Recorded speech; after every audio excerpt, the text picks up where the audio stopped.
بسم اللہ الرحمن الرحیم۔ سلطان مراد ترکستان کا بادشاہ اور اسلامی دنیا کا حکمران تھا۔ عیسائیوں کی بڑی حکومتیں بھی اس کے نام سے کانپتی تھیں۔ یوں تو ہر مسلمان حکمران کو عمارتیں بنوانے کا شوق رہا ہے، لیکن سلطان مراد مسجدوں کی تعمیر میں بہت دلچسپی رکھتا تھا۔ ایک دفعہ اس نے اپنے دل میں ایک مسجد کا نقشہ بنایا۔ یہ مسجد اس کے خیال کا حسین مرکہ تھی۔ اس دور میں ایک معمار کو بلا کر نقشہ دکھایا گیا اور مسجد کی تعمیر پر لگا دیا۔ وقت گزرتا گیا، مسجد آہستہ آہستہ بنتی رہی اور لاکھوں اشرفیاں خرچ ہو گئیں۔ آخر مسجد مکمل ہو گئی، جو فی الواقع ایک اچھی عبادت گاہ تھی۔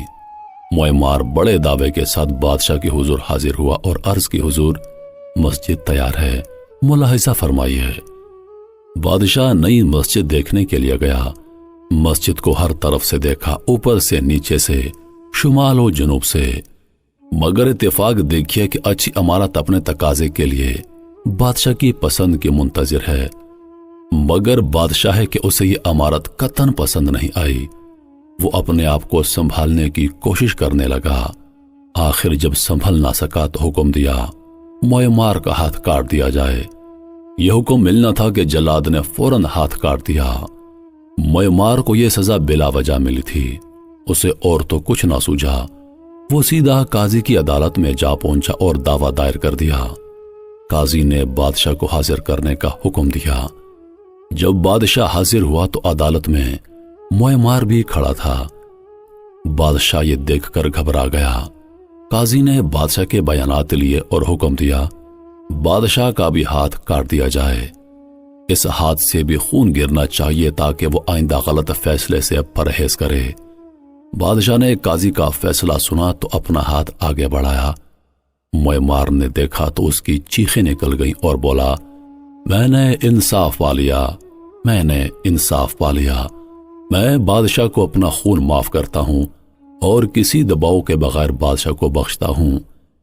اتنا سننا تھا کہ بادشاہ کی جان میں جان آئی اور اس نے معمار کو بہت ساز و سامان دے کر رخصت کیا اور اللہ کا شکر ادا کیا کہ قاضی اسلامی احکام کے اعلان میں اس قدر دلیر ہیں کہ بادشاہ کو بھی مجرم قرار دیتے ہیں۔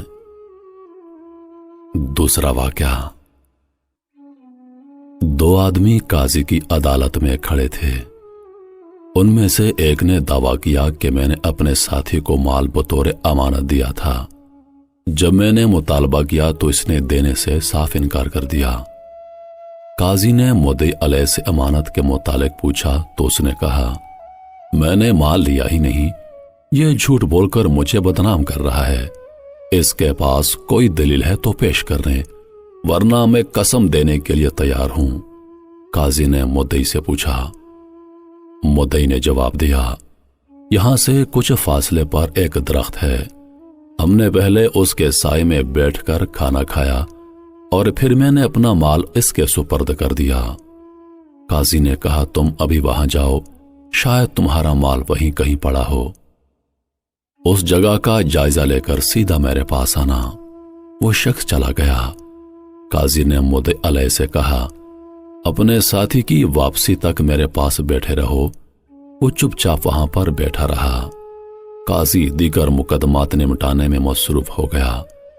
قاضی کی سماعت کے دوران پھٹی ہوئی نگاہوں سے کبھی کبھی مدعی علیہ کی طرف دیکھ لیتا تاکہ اس کے چہرے کے تاثرات جانچ سکے۔ وہ شخص بالکل آرام اور سکون سے بیٹھا تھا۔ قاضی سماعت کے دوران یکدم اس شخص کی طرف متوجہ ہوا اور پوچھا، آپ کا کیا خیال ہے وہ اس جگہ پر پہنچ چکا ہوگا جہاں اس کا دعویٰ ہے، جہاں اس نے مال تیرے سپرد کیا تھا؟ اس نے بے خیالی میں جواب دیا، نہیں، وہ جگہ یہاں سے کافی دور ہے، ابھی وہ راستے میں جا رہا ہوگا۔ قاضی نے غضبناک ہو کر کہا، کم بخت، کمینے، تو مال لینے کا انکار کرتا ہے اور اس جگہ کا اعتراف بھی کرتا ہے جہاں تو نے مال لیا تھا۔ تو خائن، جھوٹا اور بددیانت ہے۔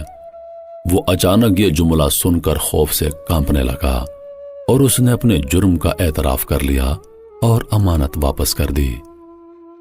محترم عزیز دوستو، یہ ذہانتوں کے پیکر قاضی کون تھے؟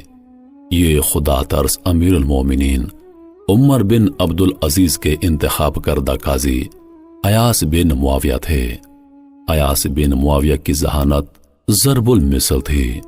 آپ کی ذہانت سن کر ہی امیر المومنین نے آپ کو بصرہ کا قاضی مقرر کیا۔ لوگ علمی اور دینی امور میں پیش آمدہ مشکلات کے حل کے لیے ان کے پاس آنے لگے۔ بعض معلومات کے لیے اور بعض مباحثے میں مدِ مقابل پر غالب آنے کے لیے آپ سے علمی نکتے معلوم کرتے۔ ایک کسان آپ کی خدمت میں حاضر ہوا اور اس نے پوچھا، اے ایاس، کیا شراب حرام ہے؟ فرمایا کہ ہاں۔ اس نے کہا، پھل اور پانی کو آگ پر پکایا گیا ہے، اصل میں یہ دونوں حلال ہیں، پھر آگ پر پکانے سے حرام کیسے ہو گئے، حالانکہ ان میں کسی حرام شے کی آمیزش نہیں۔ ایاس بن معاویہ نے اس سے کہا، اگر مٹی کی ایک مٹھی تجھے ماروں کیا اس سے تجھے تکلیف ہوگی؟ کہا نہیں۔ فرمایا، اگر توڑی کی ایک مٹھی تجھے ماروں کیا اس سے تجھے تکلیف ہوگی؟ کہا کہ نہیں۔ فرمایا، اگر میں توڑی مٹی اور پانی ملا کر ایک ڈھیلا بناؤں اور پھر دھوپ میں اسے خشک کر کے تجھے ماروں کیا تجھے تکلیف ہوگی؟ اس نے کہا، ضرور ہو سکتا ہے، اس کے ذریعے تم مجھے قتل بھی کر دو۔ فرمایا، بس یہی مثال شراب کی ہے، جب اجزاء کو ملا کر اسے آگ کی آنچ دی جاتی ہے تو اس میں نشہ پیدا ہو جاتا ہے، جس کی وجہ سے اسے حرام قرار دیا گیا ہے۔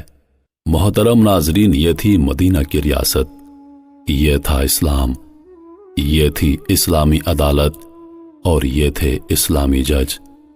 لیکن میرے محترم عزیز دوستو، آج کے دور کو دیکھیے، آج کی ہماری عدالتوں کو دیکھیے۔ غریب پستا جاتا ہے، جبکہ امیر مجرم ہونے کے باوجود باعزت بری ہو جاتا ہے۔ لاکھوں لوگوں کے قاتلوں کو بری کر دیا جاتا ہے کیونکہ ان کے پاس پیسہ ہوتا ہے، ان کے پاس طاقت ہوتی ہے، جبکہ غریب دن بدن اس قانون میں پستے جا رہے ہیں۔ اور ہم دعویٰ کرتے ہیں کہ ہم اسلامی ملک ہیں، ہمارا نظام اسلامی ہے، جبکہ حقیقت کو دیکھا جائے تو اسلامی نظام سے ہم کوسوں دور ہیں۔ ہم صرف دعویٰ ہی کر سکتے ہیں۔ اللہ پاک ہم سب کو سمجھنے اور راہ راست پر چلنے کی توفیق عطا فرمائے۔ انہی لفظوں کے ساتھ میں اجازت چاہوں گا، اس امید کے ساتھ کہ سانسوں نے وفا کی تو اگلی بار ایک اور ویڈیو لے کر آپ کی خدمت میں حاضر ہوں گا۔ تب تک کے لیے خدا حافظ۔